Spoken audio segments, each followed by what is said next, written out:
Welcome to the inaugural. Welcome to the inaugural. The inaugural. How about we just say first time ever? The inaugural. Inaugural. It's the first time. Watch my lips. Inaugural. Inaugural, first time ever, Jay and Laura TV show. That's right.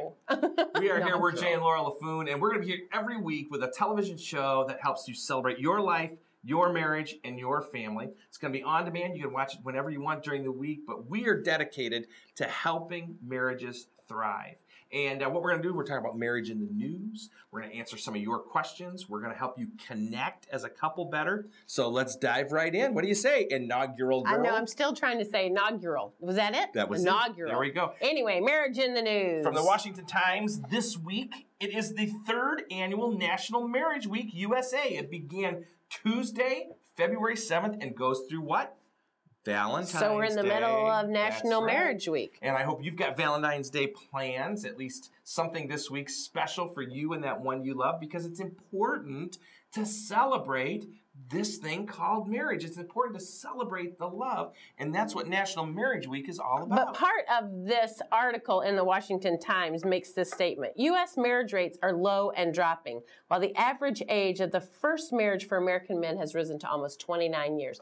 Men, for the first time, are getting married later in life, and marriage rates are dropping. That means, as a country, we're really not valuing marriage like we used to. More and more couples are waiting until they have the perfect job. They feel financially stable. Maybe they have living in the place they want to live. Then they decide to get married. And what we're forgetting as this journey called marriage is about doing it together. Well, and why should we value marriage? Well, the bottom line is this. Study after study after study shows that when you invest in marriage, when you value marriage, your health increases, your happiness increases, your wealth increases, your job performance increases, and most importantly, your kids are more successful. So there's plenty of reasons to value marriage, and that's why we wanted to launch this show during National Marriage Week, because we value marriage. Well, we're going to also on this show every week answer your questions. And if you want your questions answered about marriage, about relationships, love, dating, children, parenting, that one we won't be able to answer.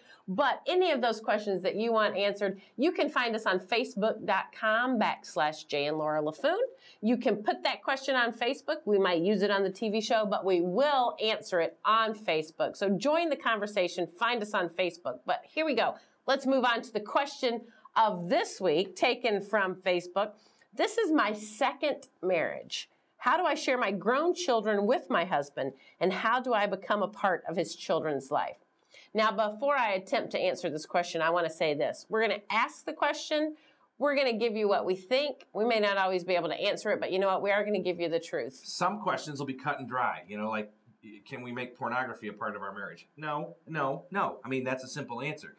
Some of these questions are going to be a little bit harder, and this is a tougher one to figure out, but I think Laura has some good insight into the situation. My mom is on her second marriage. My father passed away. She married our neighbor. Why is my mom sleeping with my neighbor? Sounds like a good title to a book. But anyway, I knew him. I didn't know his kids. His kids were older than me. So when my mom got married, all of us, his kids, my mom's kids, we were all grown, married, had our own kids. So we really don't have opportunity to see each other. But what I hear from this woman is that she really wants to share that life with those grown children. So just the first suggestion that kind of comes off the top of my head is maybe at family events, maybe Christmas, summertime picnics, do something where you pull both of those families together and those kids. No pressure. And begin to get to know each other. But you got to give it time. That's the main thing. My stepdad just celebrated his 90th birthday, and there was a big party where we all came together. We kind of all get to know each other. But again, it's just one of those things that you might have to make it happen in some way, shape, or form. But you have to also realize that it might not happen. And one more thing, low pressure. Keep the pressure down. Don't try and force it. Let it come naturally. Just create some events that can make that happen. So there you have it. Let's move on to how do we connect as a husband and wife? I like that. How do we connect as parents with our kids? Connection Corners, where we want to give you some tips and some hints every week on how to connect. And this week, it just happens to be taken from one of our good friends who writes a blog called simplemarriage.net. You can find him at simplemarriage.net. And they actually asked this question: why candid compliments? Oh, I love Why should you compliment your spouse? I don't know, because my spiritual gift is sarcasm. Amen. Can I give a testimony? Right here. Sharp tongue. And he likes to be told how wonderful he is. See? Right there. Need I say anything But more? hey, you know what? They had some good, excuse me, they had some good reasons for giving compliments. First is it's about taking the time. It's about taking the time to actually look at your spouse and give them a compliment, because what that says is, you know what, you actually see me. You know, gentlemen, maybe your wife has a new hairdo, or she's wearing a new sweater, or the color that she's wearing just looks great. You just say, hey, that's a great color on you. And what that says to your wife is, you actually took the time to look at me today and didn't watch TV instead of looking at me. But you know what, taking that time. Next, it requires looking for the good in them, looking for what's good. Don't be laughing. It's hard to find sometimes. That's one thing I always like to tell women, is because women will complain about their husbands. Why we do, I don't know, but sometimes they give us reasons to complain. But looking for that positive every day in your spouse, getting up and finding one thing today. What's one thing today I can focus on that's good in my spouse? Like that day you told me I didn't sweat much for a fat boy. That was a good compliment. Never said that. That's not true. And then finally, it keeps you from taking your marriage for granted. You know what? When you're focusing on the positive instead of the negative and complimenting your spouse, it's automatically going to focus you on what's positive, and you're going to not take your marriage for granted, but you're going to see the value in it. So there you go. Ways to connect.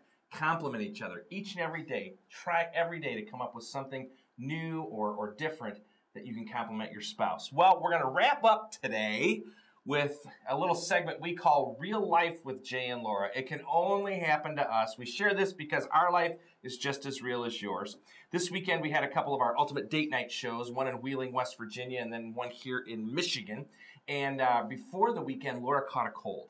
And it got worse as the weekend went on because she was exhausted. We were traveling, we were performing, and she did a great job, wonderful job, lots of energy, lots of fun. But on the second night in Gladwin, Michigan, Laura sneezed on stage probably 25 times. Just, achoo, achoo, achoo. I've never done that before. And we made a big joke about it. It was great. The audience loved it. On stage. It was fun. Big joke. Big joke on stage. We get in the car, and I made one more joke about her sneezing. One more too many. And this is what I got. You're so beat to me when I'm fake. When I'm fake, I need you to love me. I don't think I actually looked like that, actually. Yeah, I saw. Possibly. It was my eyes. I saw. But anyway, so the whole way home, I tried to comfort her and make her feel better. You did not. In my brain, I did. That's what happened in my brain. But anyway. We get sick just like you. We have those moments where we're not the spouse we're supposed to be, just like you. We're Jay and Laura. This is Jay and Laura TV, helping you celebrate your life, your marriage, and your family. We'll see you next week.